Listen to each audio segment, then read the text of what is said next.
What does it take to sail around the world without a lot of money? Do you ever swim to work? Not normally. I am currently in a guest cabin on the yacht that I'm working on. We're in the middle of glassing the decks. I think it turned out great. I'm really happy about it. What sacrifices must be made? So every Friday there's free food. How much did that cost you, Ben? Nothing. Is it even possible? And if so, is it worth it? Welcome to the ex-USS Kittiwake.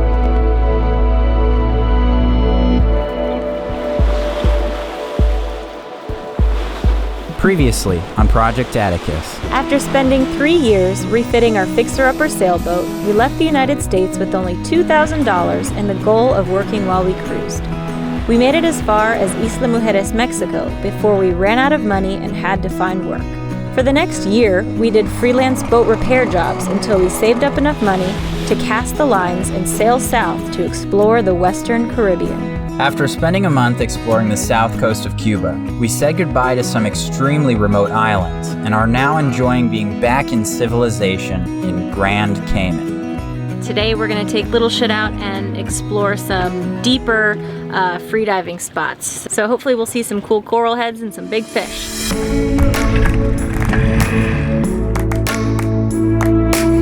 It was really choppy out, and little shit is, well, really little. So it was a rough and wet ride trying to find our dive spot. It felt a little sketchy taking little shit out to sea in these conditions without knowing exactly where we were going. But we took it very, very slow and eventually found the mooring ball.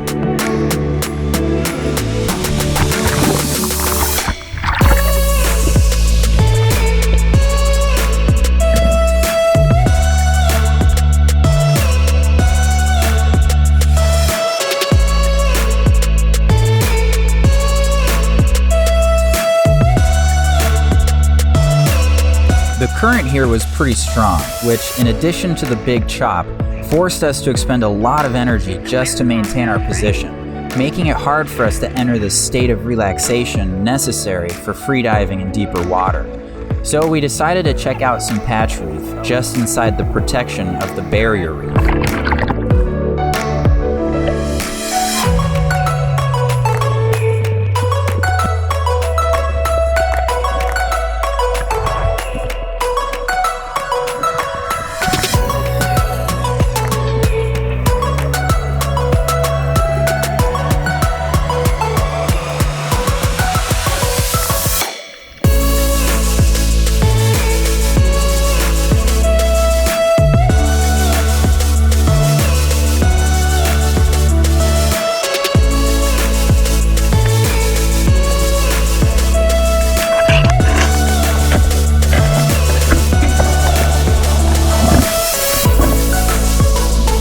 In Grand Cayman, fishing inside the barrier reef is prohibited, and as a result, we saw some of the largest snapper that we've ever seen. Fish of this size are not unheard of in deep water far from shore, but it was super cool to see these giants in only 10 feet of water.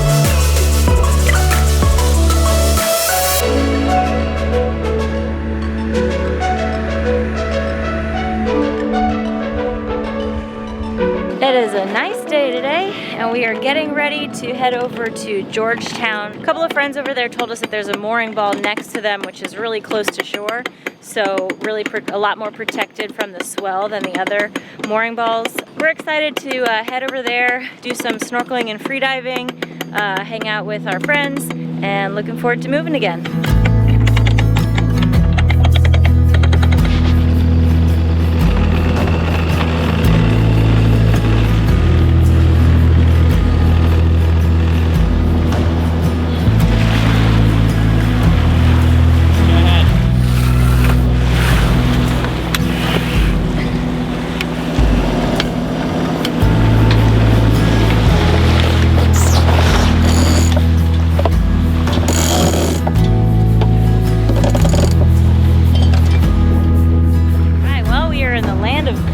Again. So it looks like we got a personal escort by the Harbor Patrol to our mooring ball, so I'm getting ready to tie up and hopefully we don't run into anything. Today we're actually meeting up with a couple friends of ours who just started working here as captain and mate of a dive boat And they're also cruisers, and they work and sail as they go as well. So we're gonna hitch a ride on the dive boat and check out Kittiwake, which is a really famous dive site here in Cayman. This is gonna be the biggest wreck that we've ever free dove, and I think it'll be the biggest wreck we might ever free dive. It's like 250 feet. Cool. It's just a big, massive boat, and it's right within our free diving range. So it's just such an exciting opportunity, and to get to go out with our friends Erica and Davy is like an added bonus, you know? Brings back memories. The old captain mate duo. Yeah, buddy. There's Atticus rolling away. God, I'm glad I'm not on that boat right now. Yo! Good. How you doing? What's up, Captain? Buddy. Much like us 3 years ago, Davy and Erica left the United States hoping to find work while sailing the Caribbean. Yo, good morning. I'll give you a half hug. I'm pretty sweaty. That's all right. So far, they've explored the Bahamas and Jamaica aboard their Catalina 36 and are now living in Grand Cayman, where they've both found jobs at a dive shop and have sorted out their work permits. They plan to work for about a year to save up enough money to continue on their journey. Do you ever swim to work?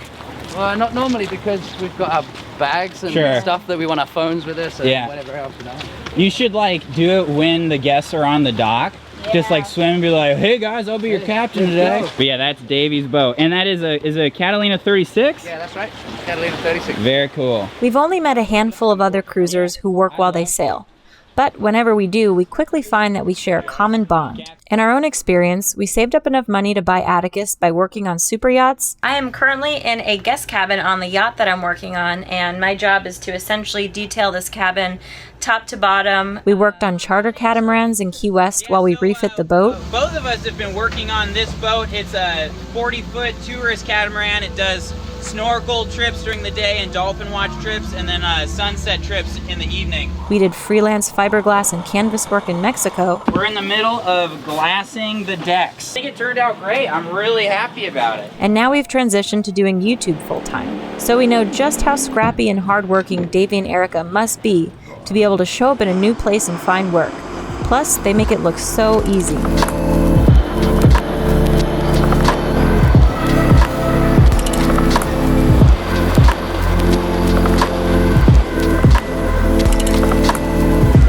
Okay, guys, and then welcome to the ex-USS Kittiwake here in the Cayman Islands. All right, this is what we're going to be our dive site today. And we're gonna have fun. And we're going to have fun. Oh, we have so much fun.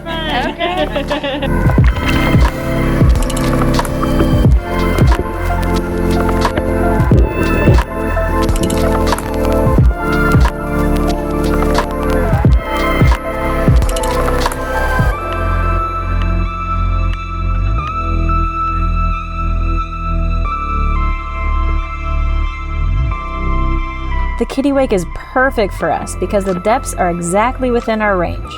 The pilot house is at 35 feet, which is really easy for us, so we can spend a ton of time exploring inside the structure. The deepest point is the propeller at 70 feet, which really is our max for actually spending any amount of time at the bottom.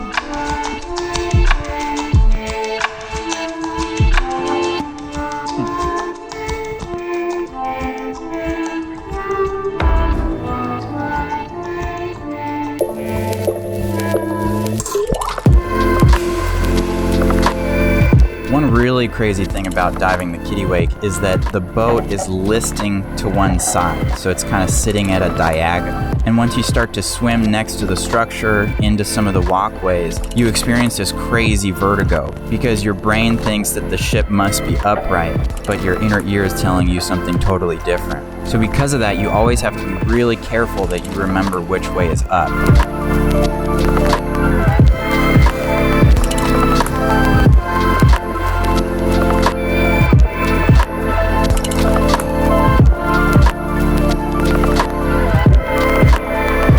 I gotta say, my new favorite thing about freediving is sneaking up on scuba divers and seeing them do a double take when they realize I have no equipment and I'm just hanging out down below with them.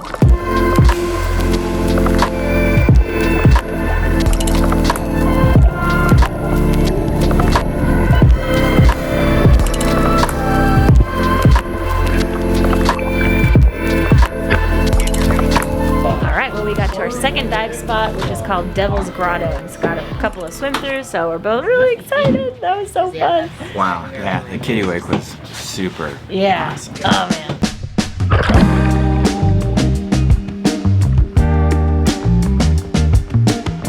Freediving Devil's Grotto was an unbelievable experience. Swimming through crystal clear water and exploring the endless pathways in these beautifully lit, twisted underwater tunnels, wondering what was waiting for us around every turn, made us feel like we'd been transplanted to another world.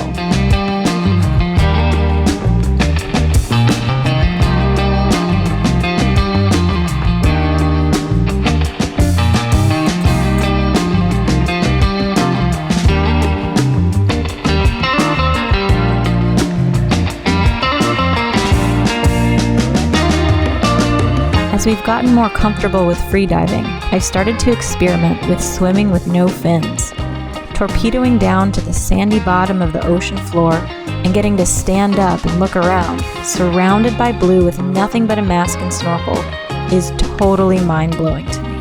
And then that feeling of floating up to the surface, it's the closest I'll ever get to flying.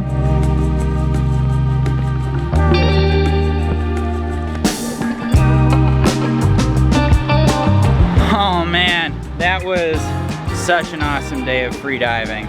That was like probably one of our best days of freediving. Yeah, I was in the zone. I think that was my best dive, just like when everything blues out and you're just like going for it. Yeah. I could do this for 2 more minutes.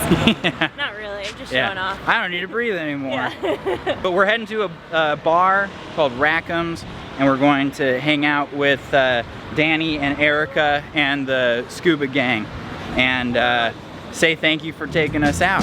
So let's do it. What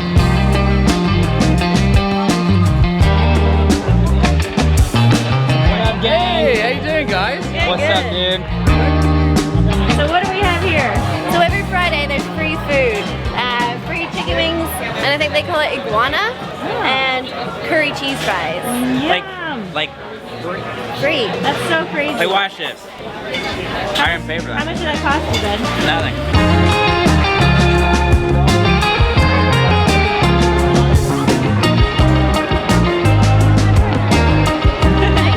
Davy and Erica face an additional challenge that most cruisers don't have: financial survival. This makes cruising much more difficult, but it also allows them to become part of the community that they're visiting. Although the vast majority of their time is spent working and saving money, what free time they do have is spent getting to know the real Grand Cayman. It was awesome getting to meet 2 young sailors who are beating the odds and having such a great time making their sailing dreams a reality, one day at a time.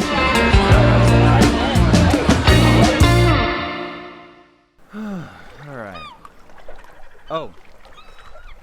Hey guys, hope you enjoyed hanging out with us in Grand Cayman. Just wanted to let you know we are doing a live stream tonight at 8 p.m. Eastern, so we hope to see you there. So that's Thursday, 8 o'clock Eastern, August 29th, and we're giving away 2 free tickets to the sailboat show. Also, we wanted to thank a couple of new patrons. We've got Mike Del Mar, Rick Little, Ricky Adams, Eric Marsden, George Bogosian, SV Not Vanilla, SV Naniola, and Hollis Brown. We also have Thomas Nicolaisen and James Timoney, Scott Latimer and Machia Lilly, Dennis and May, Ian McClellan, James H. Bonnet, and Neil Burrows. So thank you guys so much.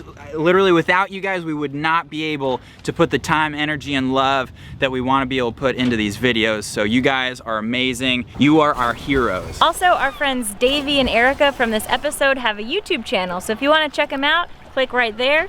And if you guys have been really digging our content lately and want to support the project, then consider becoming a patron right here. Other than that, we will catch you guys next week.